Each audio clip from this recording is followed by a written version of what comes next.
May mga dumadating ba sa punto na Sobra, nagsasabi sir. sa'yo? Kasi katulad niyan, ginagamit nyo na lang ang mga katutubumang yan. Oo. For content yung ginagawa nyo. Kasi sinasabi ko, sige, subukan nyo lang yung ginagawa ko kung kaya nyo. Akala nila pag charity ka, pag vlogger ka, mayaman ka na. Oo. Hindi nila alam, sir. In the next 5 years, sir, saan mo nakikita yung the good mang yan? Saan kayo tutulong? Hindi alam ng iba na nakulong ako. Siyempre, Nakulong ka? talagang naiga ako nun, sir. Naubusan ako. As in, sira yung sasakyan ko. Halos ma-depress ako nun, sir. Hindi ko masasabing successful ako. Siguro kung masasabi ko successful ako pag wala nang naghihirap ng mga tao sa Pilipinas.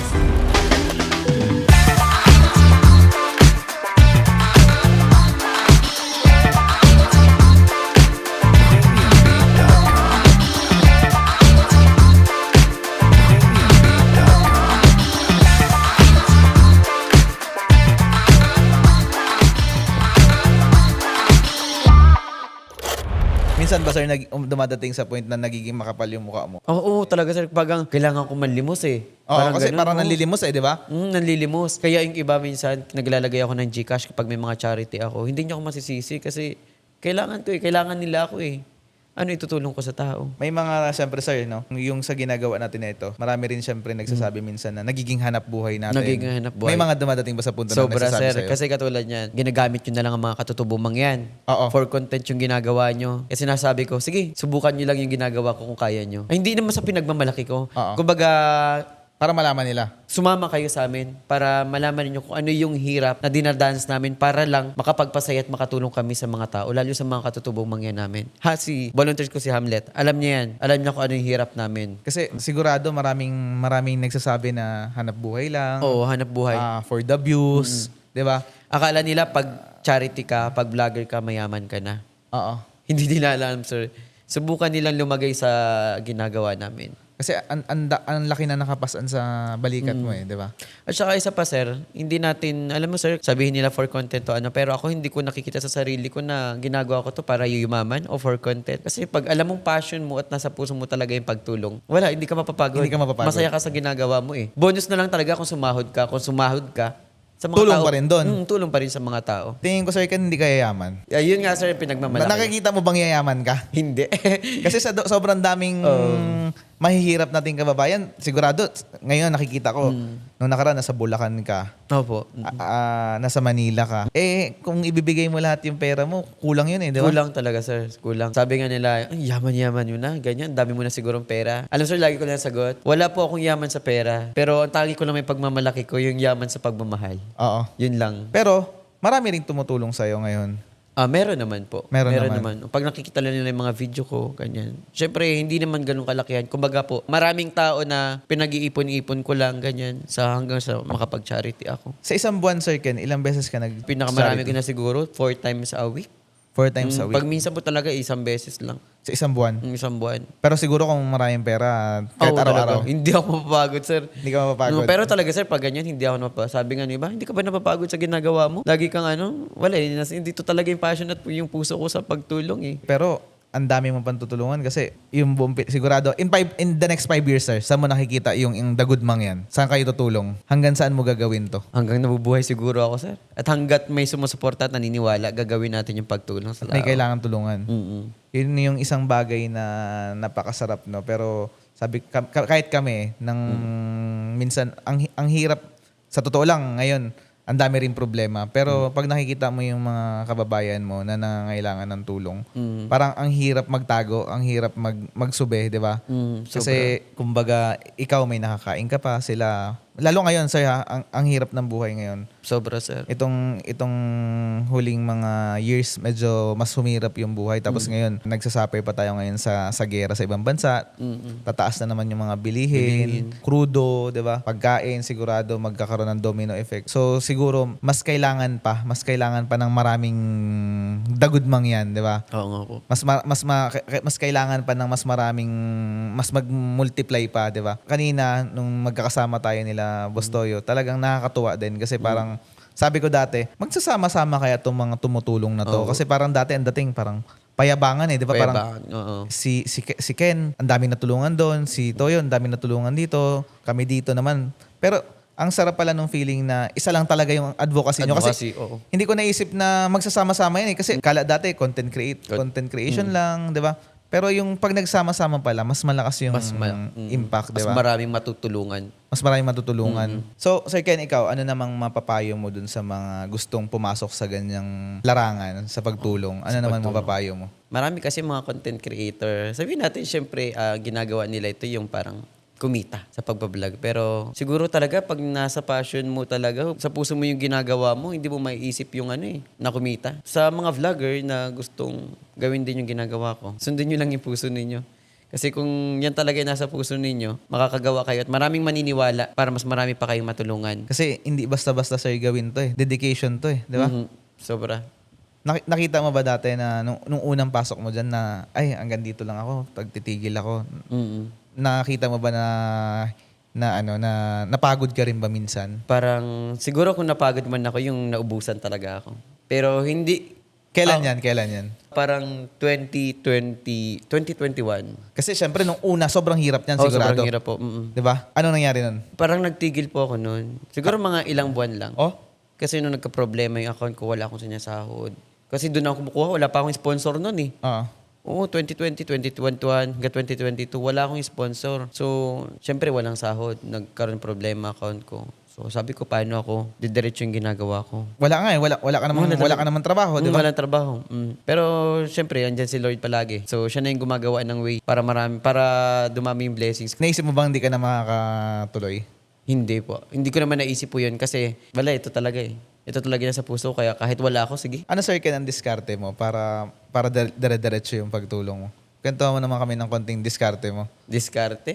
Wala, diskarte ko lang naman kasi Basta makita ng mga tao na yung tumutulong ka. Sila na mismo yung gumagawa ng paraan para magpaabot sa iyo. Kasi parang arm ka lang nila, 'di ba? Oo, ako lang yung naging kamay. Tayo lang yung naging instrumento. Taga-ipon lang. Taga-ipon. Mamaya bibigay mo na naman 'yan, 'di ba?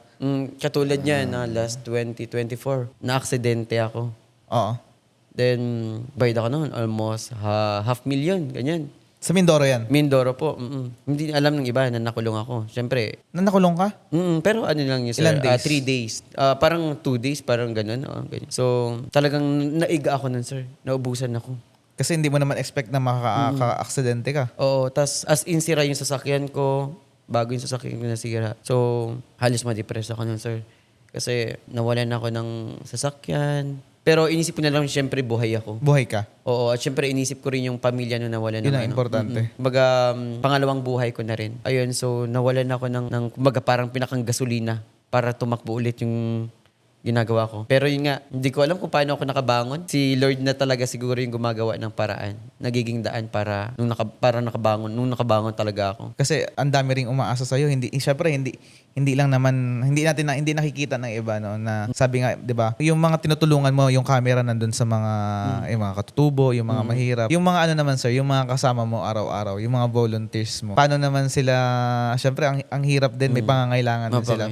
Anong ginagawa nyo? Ay, mga volunteers ko, isa yan sa mga nagpapasalamat ako sa lahat. Kasi alam niyo, sir, sa ilang loob ng ilang taon na kasama ko sila, never silang humingi sa akin ng bayad, ganyan. Paano nabubuhay ang mga yan? Paano syempre, parang kami dito, may sahod yung mga tao ko, pero alam nilang kasama sila sa hanap buhay. Yung kagaya sa inyo, syempre may pangangailangan na araw-araw. Oo, may mga sarili-sarili silang diskarte, sir. Katulad yan, kahit bigyan ko sila, pag binibigyan ko yun naman, wag na, sir, kasi ano naman to yung volunteers naman, saka kusang loob naman namin itong ginawa. So yun, sa lahat mga volunteers ko, nagpapasalamat ako kasi hindi ko naranasan sa kanila na humingi sila ng pabor. Oh. Kaya, ayun, nagtagal kami. Kasi kung hindi sila naniniwala, wala na rin yung mga yan. Sasama yan, isang beses, dalawang beses. Dalawang beses. Ilang years na, sir, kasama mo yung mga volunteers mo? Ang tagal na, simula nung nagsimula ako 5 years. Nandyan. Nandyan sila. Kasi minsan hindi mahalaga yung pera di ba? Yun yung sinasabi. Kahit yung maliit na bagay na pagtulong, hindi laging pera, hindi laging material na bagay. Minsan yung paggalaw lang nila, yun ang pinakamalaki, sir, na nag-fuel nung charity, di ba? Kasi kung wala sila, hindi mo naman kayang dalhin yun lahat. Kaya diba? nga po, sobra. Kaya alam niyo po yun, kahit may mga trabaho sila, may mga sariling diskarte, pero nagagawa nila, nabibigyan nila, napapaglaanan nila ng oras at panahon yung ginagawa ko. Kasi mahal din nila yung ginagawa nila eh. Pag-charity. Ibig sabihin, mamahalin mo lang talaga yung ginagawa mo. Opo. Kasi kung wala pagmamahal to, sigurado, 1 beses, 10 beses, hanggang mga 20 times lang, wala na to, pagod Hindi ka na na. sasama. Oo, No? pagod na. Kaya ako, sabi ko nga, nung nakita ko si Sir Ken na ilang taon na nandyan sa larangan na yan, hindi na ito for content, hindi na ito for vlog. Ito ay ano na talaga ng obligasyon, Obligasyon di na ba, sir? po. Mhm. Ng accountability na, di ba? Parang nagigilty ka minsan na may kinakain kang masarap tapos yung kababayan mo wala, di ba? Kaya nga po pag ayoko talaga na nagpapahinga ako sa totoo lang. Pag nasa bahay ako, boring ako, tara sa bundok magpakain tayo, ganyan. Ayoko nang nagpapahinga kasi gusto ko talaga, parang hinahanap nung pa ako na pumunta ka dun sa ganun, ka. Tapos yung iba, Sir Ken, no, nakikita ko, baka iniisip ng iba, ay si Ken, pag nandito sa Mindoro, nagpapakain, tapos mamaya-maya magbabakasyon sa Manila. Oo. Pero hindi nila alam na ba't nandito ka sa Manila. Ba't nandito? Oo. Charity pa rin po. At saka 'di ba kumukuha ka ng mga pangangailangan nila. Pangangailangan. Mhm. Kasi dun sa atin naman yung iba tumutulong nga pero hindi naman kayang i-fuel yung ano mo, 'di ba? Pero dito sa Manila, yung iba kasi nakikita ko, sabi nila, nagbabakasyon ka daw sa Manila pagtapos mo kasi pagod na pagod ka Pagod na daw. pagod. Mhm. Pero ang sabi ko, kaya ka nandito kasi kumukuha ka. Minsan nakikita ko sa Facebook, 'di ba? May minimit kang tao, tapos magbibigay ng konting ilang sakong bigas, ilang Opo. Talagang pinupuntahan ko po talaga. Sinasadya ko sila para makapagkita ko sa kanila. Oo. Kaya, yun naman, nakita din naman namin sa'yo, Sir Ken, na yung may blessing din ba? Siyempre, iba yung dating Ken sa Ken ngayon, di ba? Opo. Malayo na rin Malayo na po. Di ba? Kano kalayo, sir? Kung titingnan mo. Hindi pa naman sa ganun kasi hindi ko masasabing successful ako. Siguro kung masasabi ko successful ako pag wala nang naghihirap ng mga tao sa Pilipinas. Grabe naman yung advocacy mo. Opo. Ganun kalaki. Mhm. Pero ngayon, magkakasama nga tayo nila Boss Mas Toyo, marami na tayong nila Sir Gab, matutulungan. di ba? Mas marami na tayong At matutulungan. saka marami na tayong ma-impluwensyahan at magiging inspirasyon tayo sa iba na gawin din nila yung ginagawa natin. Sir, i-encourage mo naman yung mga iba nating na tumulong. Siyempre, sa lahat ng mga content creator, kahit anong mga content, kasi yung mga content creator natin, alam naman natin sumasahod tayo. O hindi man content creator, kasi nga, katulad nga sinasabi ko, hindi mo kailangan na may pera. Hindi mo kailangan maging mayaman o may positions o maging politiko ka man para makatulong sa mga tao. Kahit nga isang simpleng kabataan ka lang, isang normal ka lang individual, kaya mong tumulong sa mga tao. Kaya sana gawin mo din yung ginagawa namin. Sana ma-inspire ka namin sa mga ginagawa namin, mga advokasya o layunin. So, Sir Ken, siguro hindi na natin nahabaan to, no? Pero one day, bababa tayo ng Mindoro bilang isang magkababayan. At talagang pinapangarap ko din, sir, na yung iba, marating din nilang Mindoro. Hindi lang Mindoro, kasi alam naman natin na maraming naghihirap sa Pilipinas. Oo. Isasama natin yung mga kaibigan natin dito sa Manila, papunta ng Mindoro, tapos pagbalik natin ng Mindoro, ikutin naman natin yung Pilipinas. Pilipinas. Oo. Na dahan-dahan, hindi man tayo ganun kalaking impact, pero I'm sure, pag pinagsama-sama natin yung mga kakayanan natin, may kakayanan kang konti, may kakayanan akong konti, sila meron din. Sigurado, magkakaroon to ng malaking pagpapakita na sana yung iba naman nating kasama, tularan din tayo na kahit papaano, di ba?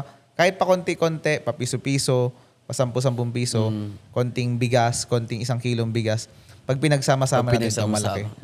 So, Sir Ken, no? Opo. Maraming salamat again na kwento mo konti yung buhay mo dito, yung advocacy mo. Kasi isa ka talaga dun sa mga iniidolo namin, no?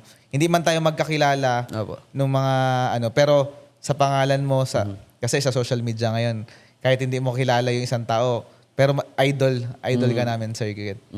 So maraming salamat, Sir Ken, din, no? sir. Thank you so much. much. Ayan. Thank you. So, ayan, no, mga kapares, no, si Sir Ken, na binisita tayo dito. Ang hangad namin, mas marami pa kaming matulungan ng mga kababayan, lalo dyan sa Mindoro. So, ayun, maraming salamat at magandang tanghali. Thank you.